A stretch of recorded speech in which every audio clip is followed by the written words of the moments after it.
Découvrez les différentes procédures pour développer un projet en énergie renouvelable à Madagascar. Avant de créer une société porteuse de projets en énergie renouvelable, il faut avant tout disposer d'une planification détaillée des activités prévues, des dispositions et des avantages sur le plan fiscal, ainsi que sur le plan douanier sont applicables aux opérateurs du secteur énergie renouvelable. Ces informations sont disponibles auprès du ministère de l'Énergie et des Hydrocarbures, de l'Agence de développement de l'électrification rurale, de l'Autorité de régulation de l'électricité qui est actuellement dénommée Office de régulation de l'électricité et du ministère de l'Économie et des Finances. L'étape numéro 1 est consacrée à la création d'une société porteuse de projets. Cette étape nécessite la consultation de l'Economic Development Board of Madagascar.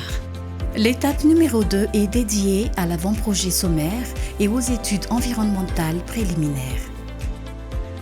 Les entités concernées dans cette étape sont le ministère de l'Énergie et des Hydrocarbures, l'Agence de développement de l'électrification rurale, l'Office de régulation de l'électricité et l'Office national pour l'environnement. L'étape numéro 3 concerne les procédures de passation de marché à travers l'appel d'offres, l'appel à projet ou la candidature spontanée. Les entités concernées dans cette étape sont le ministère de l'Énergie et des Hydrocarbures, la JIRAMA, l'Agence de développement de l'électrification rurale, de l'Office de régulation de l'électricité, la collectivité territoriale décentralisée concernée et les autres ministères et les opérateurs privés.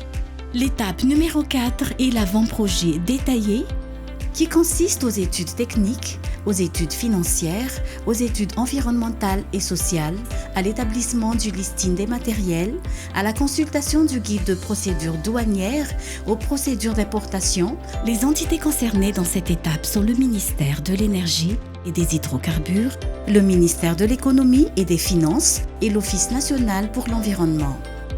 La suite de l'étape numéro 4 englobe la procédure d'acquisition du permis environnemental qui se manifeste justement par la présentation des rapports d'études d'impact environnemental et social, c'est-à-dire des questions relatives au permis environnemental délivré par l'Office national pour l'environnement. Soit il s'agit de la mise en conformité au programme d'engagement environnemental qui est délivré par le ministère en charge de l'énergie et le plan de gestion environnementale et sociale. Les entités concernées dans cette étape sont le ministère de l'Énergie et des Hydrocarbures, ainsi que l'Office national pour l'environnement. La 5e étape consiste à la sécurisation foncière, c'est-à-dire à l'obtention de la délibération communale en suivant les procédures de déclaration d'utilité publique et à la disponibilité d'un plan de relocalisation des personnes affectées par le projet si c'est applicable. Les entités concernées dans cette étape sont le ministère de l'Énergie et des Hydrocarbures, l'Agence de développement de l'électrification rurale, de la collectivité territoriale décentralisée, et le ministère de l'Aménagement du territoire et des services fonciers. La 6e étape est relative au processus de contractualisation qui débute par l'élaboration des drafts des contrats selon le cas, que ce soit le contrat de raccordement au réseau, le contrat d'exploitation, le contrat d'achat d'énergie s'il y a injection au réseau public, le contrat d'autorisation ou de contrat de concession selon la puissance à installer, le contrat de distribution, l'instruction ou la procédure d'octroi de contrat. Les entités concernées dans cette étape sont le ministère de l'Énergie et des Hydrocarbures, l'Agence de développement de l'électrification rurale, de l'Autorité de régulation de l'électricité, la JIRAMA et l'opérateur privé concerné. L'Autorité de régulation de l'électricité approuve les tarifs sur la base du business plan et sur la base des propositions tarifaires émanant des entreprises du secteur de l'électricité, et ce, avant la signature des contrats.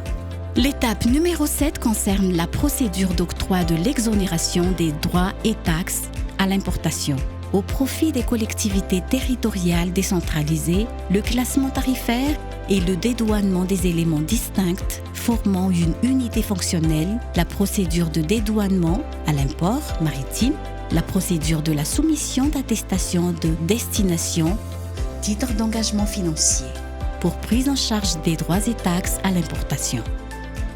Les entités concernées dans cette étape sont le ministère de l'Énergie et des Hydrocarbures, le ministère de l'Économie et des Finances, le ministère de l'Intérieur et de la Décentralisation et l'Agence de développement de l'électrification rurale. La phase de construction entre dans la 8e étape. Elle consiste à la construction proprement dite, aux opérations de suivi et de contrôle ainsi qu'aux procédures de contrôle douanier. Les entités concernées dans cette étape sont le ministère de l'Énergie et des Hydrocarbures, l'Agence de développement de l'électrification rurale, le ministère de l'Économie et des Finances, l'Office de régulation de l'électricité et les opérateurs privés concernés. Cette 9e étape concerne la fin de travaux qui consiste d'abord à la réception technique effectuée par le ministère de l'Énergie et des Hydrocarbures, l'Agence de développement de l'électrification rurale. Ensuite, au contrôle de conformité effectué par le ministère de l'Énergie et des Hydrocarbures et l'Office de régulation de l'électricité et enfin à la délivrance de l'attestation de conformité par le ministère de l'Énergie et des Hydrocarbures. L'étape numéro 10 est relative à la phase opérationnelle ou phase d'exploitation. Cette étape requiert surtout des missions de contrôle et de suivi et met aussi l'accent sur la surveillance administrative qui sont effectuées par le ministère de l'Énergie et des Hydrocarbures, l'Agence de développement de l'électrification rurale et l'Office de régulation de l'électricité. Cette dernière étape, qui est aussi dénommée phase de fin de contrat, fait référence à une procédure effectuée par le ministère de l'Énergie et des Hydrocarbures et l'Office de régulation de l'électricité qui notifie l'opérateur 2 ans avant l'échéance du contrat sur sa continuité ou non. Un inventaire des matériels est en outre effectué par le ministère de l'Énergie et des Hydrocarbures.